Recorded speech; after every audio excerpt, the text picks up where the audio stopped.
Our reports confirm a Russian convoy was shattered by Ukrainian. That single devastating strike immediately seized our attention. But the strategic impact of this strike goes far beyond one ruined convoy.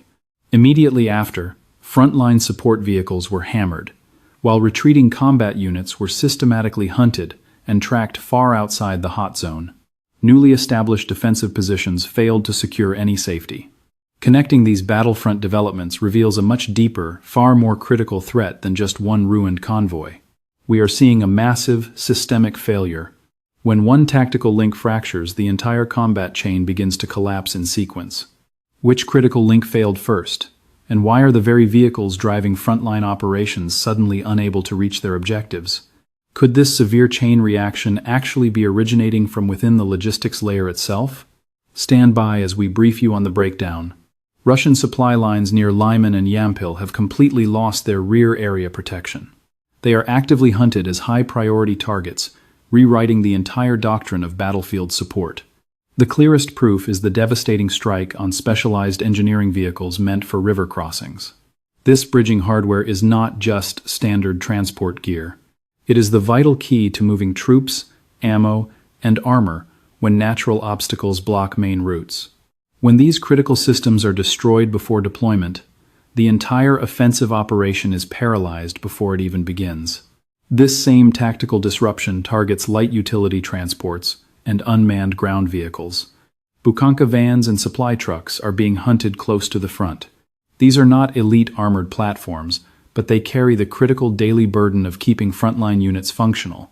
They transport rations, gear, ammo, and personnel across exposed gaps where heavy armor is too slow or easily spotted. Losing a single vehicle might look insignificant on a map, but cumulative attrition completely bleeds the vital supply lines keeping combat units battle-ready. This is why these tactical strikes carry weight far beyond the cost of destroyed equipment. What makes this escalation critical is that Ukraine has expanded drone operations far past tanks and heavy artillery. They are systematically dismantling the adversary's capability to maneuver. Once targeted, any movement near the front lines triggers immediate surveillance and rapid precision strikes. Rear areas no longer offer safety. Vital supply arteries connecting the rear to the front now expose every transport to instant destruction. As a result, logistics units are enduring the exact same high-risk environment as frontline assault troops. This shift directly cripples Russian operational tempo. Without engineering gear, critical routes remain blocked indefinitely. If tactical transports are wiped out, resupply stalls just as enemy pressure spikes. When logistics assets are forced to constantly halt and reroute, the entire frontline force loses combat momentum before the next assault begins.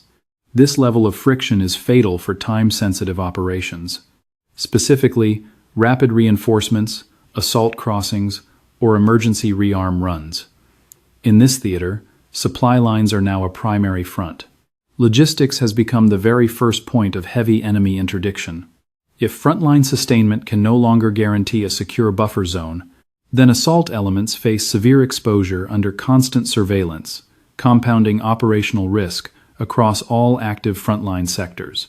Russian infantry are stripped of basic combat protection, as withdrawing from the forward line no longer keeps them safe from immediate strike. Our analysis of the Lyman axis confirms the threat is no longer confined to direct firefights in tree lines or frontline trench systems. The critical vulnerability begins when troops attempt to retrograde, reorganize, or navigate exposed ground that previously provided a temporary window of safety. The safety of distance is completely gone. A few hundred meters from the forward edge of battle may look like a buffer on maps, but that cover is a lie when hostile eyes keep tracking every move from above. This tactical shift forces our grunts to assume they are still being watched long after the shooting stops. Even shifting a few yards requires extreme caution because any minor relocation now unfolds directly under enemy surveillance. That is exactly why small Russian fire teams exposed in the open are getting absolutely shredded. They are not just getting hit during intense assaults. More often the strikes land in the quiet lulls afterward. A single combatant crossing a field, 2 scouts walking a trail, or a squad pausing for just a few seconds, all targeted instantly because a drone is already tracking them. This rewrite of frontline survival rules is direct, brutal, and immediate. In earlier phases, troops could survive contact, break away, and use space to regain control. Today, that escape loop is broken. Slowing down now betrays your position faster than moving does. A brief pause feels safe on the dirt, but from above, it exposes your spacing, direction, and tactical intent. Consequently, the very moments meant for battlefield recovery have become the window of maximum danger. Spotting and striking are no longer delayed phases. They have fused into a single, lethal, unbroken chain. A spotter drone does not need to pull the trigger itself. Its only job is maintaining visual lock long enough to call in the heavy hammer. Once that target lock is set, an FPV drone guides in to exploit even a micropause. This strips frontline infantry of reaction time, leaving virtually zero chance to regroup. Routine tasks like holding, bunching up, or shifting course now carry an extreme lethal risk. What felt like tactical control is now pure, raw exposure. This hyper-compressed timeline is brutal because it immediately punishes hesitation. Soldiers might survive the initial firefight, only to face a secondary threat before they can even restore tactical order. That makes every single second in the open exponentially more expensive. We are seeing a battlefield where survival depends entirely on movement discipline, not raw firepower. Terrain still matters, but it cannot save you when enemy drones watch from above. The boundary between the zero line and the rear has completely dissolved. For our troops on the ground, the threat is no longer stationary, it shadows their every step. This heavily degrades operational tempo and morale. Squads feeling constantly tracked will advance with agonizing caution, struggle to regroup, and bleed operational momentum. This heap of stress crushes junior commanders, making simple calls on where to halt or gather, or how to filter men across a clearing, carry a massive life-or-death weight. The battle space is shrinking mentally while growing far more lethal physically. Once any movement in the open is suicide, the pressure pushes troops to lock down in static positions, forcing us to ask, how long can any exposed strongpoint actually survive once spotted? Russian defensive fortifications are losing their utility. In this theater, being hidden no longer guarantees safety. We are witnessing this as heavy artillery and camouflaged assets, deep inside tree lines, are detected and targeted with terrifying speed. During the opening phases of this conflict, basic camouflage bought time. A gun battery buried in forest cover, a mortar pit dug far from main avenues of approach, all of these assets could stay hidden long enough to support major operations. Today, that survival buffer is gone. You can construct a bunker with elite engineering and hide it perfectly. Yet none of that matters the second a single sign of thermal activity gives it away. The lethal window opens not when the shell impacts, but when that position stands out from the terrain. At that exact moment, your camouflage stops protecting you and merely delays your destruction. This explains why supply dumps, defensive bunkers, and mortar pits are being targeted almost immediately after troops occupy them. The absolute highest risk event is the exact moment of site activation. Fresh units rotate in, gear gets unloaded, and visible trails are burned into the dirt. On the ground, this feels routine. From high above, it draws a massive bullseye. Right now, you and I are watching quiet sectors suddenly light up with heavy logistical traffic. The moment they are spotted, the enemy's kill chain closes faster than ever before. It is no longer a question of surviving heavy bombardment over several hours. The battle now hinges on staying completely hidden just long enough to execute the mission before getting targeted. This is why fresh fire positions are compromised before the crews can even dig in. This relentless time pressure completely redefines the concept of camouflage. Tree lines provide initial cover, but they no longer guarantee lasting protection. Fortified trenches and dugouts reduce direct shrapnel exposure, but they cannot save you once the enemy marks your coordinates.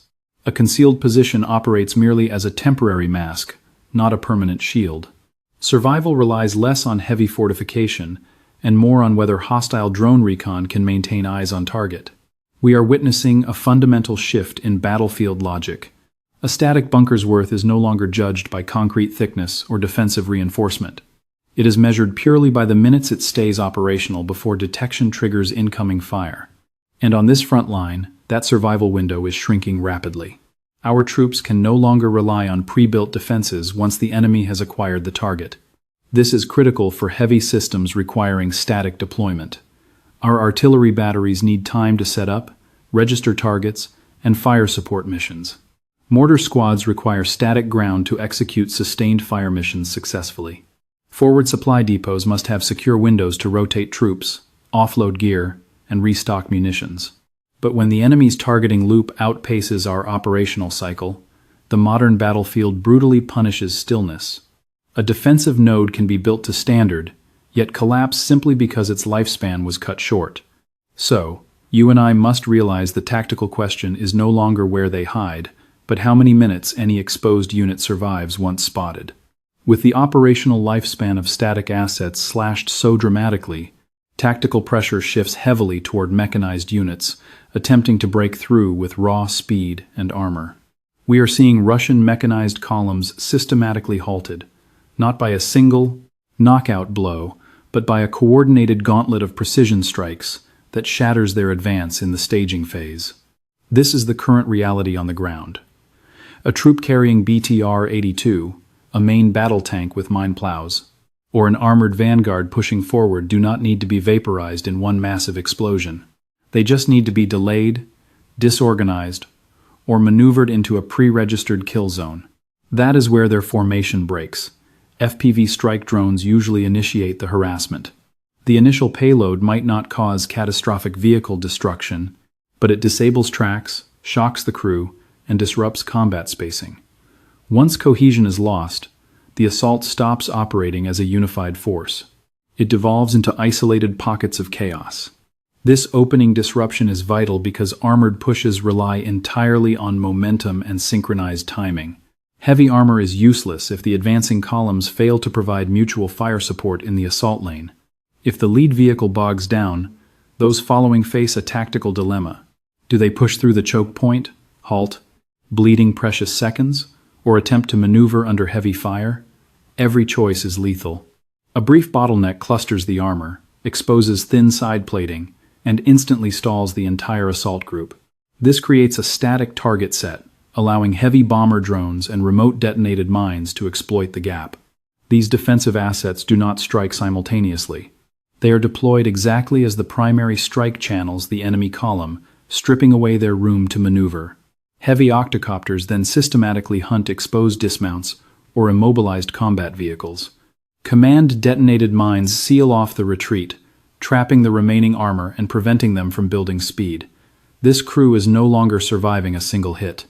They are trapped inside a continuous kill chain, and each devastating blow accelerates the total collapse. That chaos shatters the command structure, paralyzes reaction times, and leaves the remaining armor unable to coordinate any coherent assault. The critical crisis hits the moment infantry transports lose mobility under heavy enemy pressure. While the armor keeps rolling, the squad retains a degree of protection and tactical initiative. But the second it stalls or hits a trap, that shield vanishes, forcing those troops into a deadly dilemma. They can stay inside a crippled vehicle that is now a massive, glowing bullseye. Or they can scramble out into a kill zone prepped by drones and artillery. Either way, the plan collapses. The formation breaks. The unit stops acting like a unified mechanized spearhead. It splinters into isolated fire teams, left to be hunted down one by one. That is why the tactical fallout exceeds the raw hardware damage.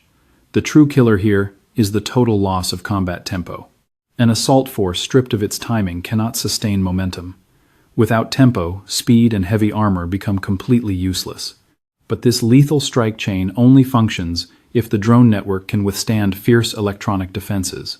This brings us to the ultimate question. How does Ukraine keep this kill chain active when Russian electronic warfare attempts to sever it?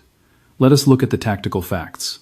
Ukrainian forces are sustaining their precision strike capacity deep inside zones where Russian jamming is deployed to blind them. This tactical pivot is clear evidence that the entire nature of the conflict is shifting. By earlier doctrines, heavy jamming was expected to completely disrupt the offensive loop. If a standard radio-guided drone lost telemetry, targeting would instantly degrade, the next strike wave would stall, and the pressure on exposed targets would break. But what you and I are seeing now is different. When electronic warfare neutralizes standard radio-guided drones, Ukrainian units are rapidly deploying fiber-optic wire-guided drones to maintain command and secure their targets. This operational shift is critical because it denies the enemy automatic protection through electronic shielding. It transforms the electromagnetic spectrum into a contested combat arena rather than a safe defensive shield. The tactical edge of a fiber-optic drone is purely lethal and highly practical. It maintains a physical, unjammable link directly to the pilot, completely bypassing the vulnerable wireless frequencies targeted by enemy jamming systems. This ensures precise guidance remains active in severe electronic warfare zones where normal signals immediately collapse. The frontline result is clear. An armored target remains marked for destruction, even under full jamming protection. This fundamentally rewrites the effectiveness of defensive countermeasures. Electronic warfare still matters, but it no longer guarantees that target detection and pursuit will fail when the air is flooded with interference. Kinetic pressure continues through a physical line. Make no mistake, a targeted force gets no breathing room if the attacker can instantly shift channels and keep the fire mission alive. A minor technical patch becomes a massive operational pivot. It maintains offensive pressure at the exact moment the defender expected a tactical pause. This proves the real fight is not about the drone itself, but the sheer speed of tactical adaptation under fire. Ukraine is proving that when one command link is compromised, a new system can be fielded instantly to prevent their tactical advantage from slipping away. That agility is vital in a conflict where front lines shift sector by sector and sometimes hour by hour. A combat unit that transitions seamlessly from wireless to wire-guided systems preserves far more than mere hardware on the field. It holds the initiative. This is what drives the brutal, fluid duel between strike drones and jamming arrays. One side blocks the signals. The other adapts its frequency and tech to breach that wall. The result is a relentless cycle of move and counter-move, where every defensive shield prompts a deadlier offensive bypass. In this new era, electronic warfare is no longer an absolute defensive shield. It is merely one layer in a relentless race for tactical dominance. Once Ukraine proves it can strike through heavy jamming arrays, the drone war breaches the frontline mud and opens an entirely new battleground in the low-altitude airspace above. This drone war is no longer confined to the dirt. Strikes on the ground as the low-altitude airspace over the front lines hardens into its own active, contested combat zone. Ukrainian forces are rapidly deploying specialized interceptor drones against Russian tactical drones, like Molniya platforms, neutralizing their recon assets before they complete their missions. This is vital. These hostile aircraft do far more than just observe the battlefield. They pinpoint troop movements, direct artillery strikes, and exponentially extend the enemy's operational awareness. Once these assets face lethal aerial threats, the conflict escalates far beyond infantry, armor, and trenches on the ground. It directly disrupts the surveillance layer that commands and coordinates every ground maneuver. What makes this shift highly effective is the low cost. Some intercepts require nothing more than a high-speed kinetic ramming attack. Other teams use basic mechanical countermeasures to shred enemy propellers, forcing them straight out of the sky. These budget solutions still deliver massive, highly asymmetric tactical results across the front line. In attrition warfare, that is everything. Attrition rates, rapid deployment, and low unit costs easily outweigh high-tech complexity. You and I must recognize that this low-altitude air battle is just one piece of the puzzle. Multiple Ukrainian combat brigades are conducting coordinated operations across separate sectors, locking down their specific operational zones. One unit hunts enemy infantry, another targets supply convoys, while specialized teams neutralize hostile drone reconnaissance.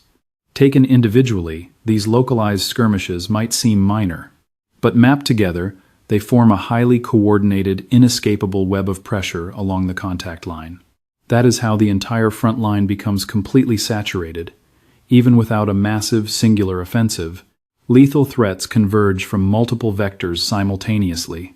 Troops, armor, supply lines, and scouts face independent hazards, yet they are all bound by a singular, unforgiving cycle of detection and immediate strike. This tactical reality makes the front line incredibly difficult to stabilize or predict. A temporary lull in one sector offers no relief, as incoming strikes simply shift to another target. The strategic outcome is a highly dispersed battle space, but the destructive impact is devastatingly cumulative. When supply columns, infantry, fortified bases, and heavy armor, and aerial assets are dragged into this relentless loop of detection and strike, the conversation shifts.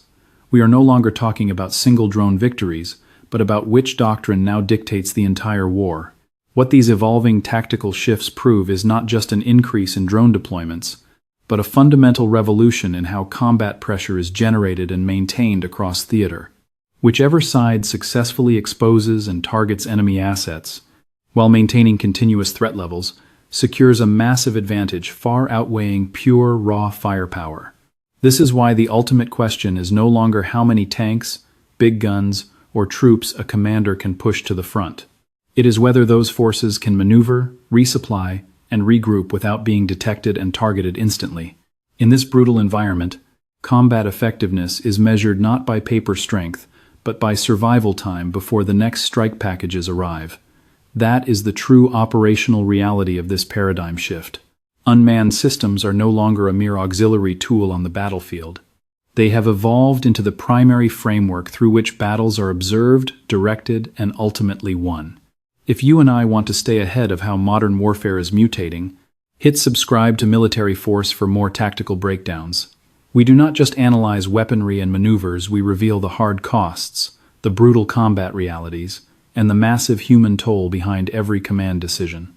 Stay sharp, because analyzing war remains the most vital path to securing a lasting and resilient peace.